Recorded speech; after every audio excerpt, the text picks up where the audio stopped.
بسم اللہ الرحمن الرحیم۔ منزل سے آگے بڑھ کر منزل تلاش کر، مل جائے تجھ کو دریا تو سمندر تلاش کر۔ ہر شیشہ ٹوٹ جاتا ہے پتھر کی چوٹ سے، پتھر ہی ٹوٹ جائے وہ شیشہ تلاش کر۔ ارباب فہم و ادراک اور سامعین محترم، میرا موضوع سخن قوموں کی ترقی کا راز۔ حضرت انسان کو خدا تعالیٰ کی ذات نے اپنا خلیفہ اور مسجود ملائک بنا کر اس دنیا میں بھیجا۔ اسے اختیار دیا کہ وہ چاہے تو خدا کی خدائی کو اپنی ذات کی طرف موڑ لے۔ اسے حواس خمسہ کے موتی عطا کیے تاکہ وہ اپنی ظاہری اور باطنی منازل کی بنیاد عقل و شعور کے بلبوتے پر رکھے۔ زیر بحث موضوع دانش آموز بھی ہے اور بصیرت افروز بھی۔ جمود و تعطل میں گرفتار، زوال اور انحطاط کا شکار، نا امیدی، افسردگی، احساس کمتری اور شکستہ دلی کی دلدل میں دھنسی، آرام طلبی، عیش پوشی اور بے عملی کے امراض میں گرفتار کسی بھی قوم کے لوگوں کو ترقی کا راز جاننے کی ضرورت ہے۔ صدر علی وقار، وہ معجزہ، وہ راز، وہ کرشمہ جو قوموں کو کامیابی اور منزل سے سرفراز کرتا ہے، وہ آگے بڑھنے کی سچی لگن ہے۔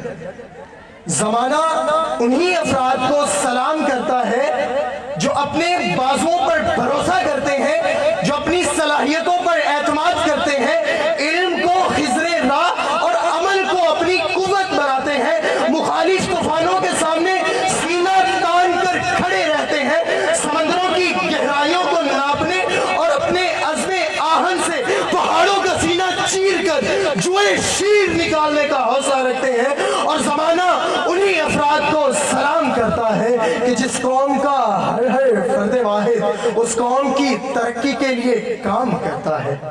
صدر علی وقار، میں اس موضوع کے لیے اپنے ذہن اور قلب کو ایک مٹھی میں بند کر کے سوچتا ہوں اور تلاش کرتا ہوں کہ کوئی ایسی شخصیت مل جائے، کوئی ایسا راز مل جائے کہ جس نے قوموں کو ایسی صفوں میں ڈال دیا ہو جس کا آج تک کوئی مقابلہ نہ کر سکا ہو۔ تو میری سوچ، میری نگاہ اور میرا قلب مدینہ منورہ کی اس وادی میں جا کے ٹھہر جاتا ہے کہ ایسی شخصیت جن کا اخلاق انک لعلی خلق عظیم، ایسی شخصیت جن کا چہرہ والضحیٰ، ایسی شخصیت جن کو ورفعنا لک ذکرک کا تاج پہنایا گیا، وہ ایسا راز دیتے ہیں کہ ان کا غلام صدیق اکبر بن جاتا ہے۔ وہ ایسا عدل و انصاف کا ایک ایسا اصول دیتے ہیں کہ عمر بن خطاب عدل کا بادشاہ بن جاتا ہے۔ وہ ایک ایسی جستجو کے ساتھ نکلتے ہیں کہ حیا کے پیکر عثمان بن جاتے ہیں۔ وہ ایسی جستجو کے ساتھ راز دیتے ہیں کہ علی حیدر کرار بن جاتے ہیں۔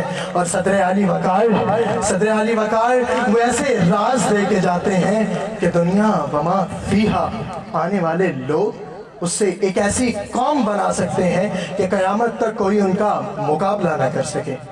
صدر علی وقار، یہ فطرت کا تقاضا تھا اور قدرت کا آوازہ بھی ہے کہ انسان کے لیے وہی کچھ ہے جس کے لیے وہ کوشش کرتا ہے۔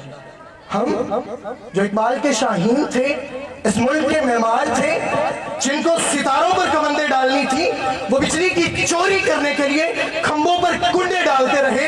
المدد المدد پکارتی بنت ہوا انصاف کی تلاش میں نکلتی رہی، مگر وہ 24 سالہ جوان آفیسر اپنی غیرت پر زنجیر پہنے رشک و سرور کی محفل کرواتا رہا۔ اسے یہ بھی سنائی نہ دیا کہ فلسطین میں اسی کے بچے کٹ رہے ہیں، اسے یہ بھی دکھائی نہ دیا کہ اس نے اپنی امت کو ایک ایسا راز دینا ہے جو کامیابی کا راز ہو۔ اسے آہو پکار سننی تھی، وہ ننھے بچے جو چیخ کے کہہ رہے تھے کہ ارے کہاں ہے زو سما کا مالک جو چاہتوں کی رگیں کرے دے، حوث کی سرخی روح بشر کا حسین لبادہ بنی ہوئی ہے، حسین لبادہ بنی ہوئی ہے۔ اور کوئی مسیحا ادھر بھی دیکھے، ارے کوئی تو چارہ گری کو اترے، افق کا چہرہ لہو میں تر ہے، زمین جنازہ بنی ہوئی ہے۔ عالی وکاش، میں اختتام میں اپنے ملت کے نوجوانوں کو یوں ہی خستہ حال نہیں چھوڑوں گا۔ عظمت رفتہ واپس آ سکتی ہے، نہیں نا امید۔ اقبال اپنی کشت ویراں سے ذرا نم ہو تو یہ مٹی بڑی زرخیز ہے ساکی۔ آپ کے سماعتوں کا بے حد شکریہ۔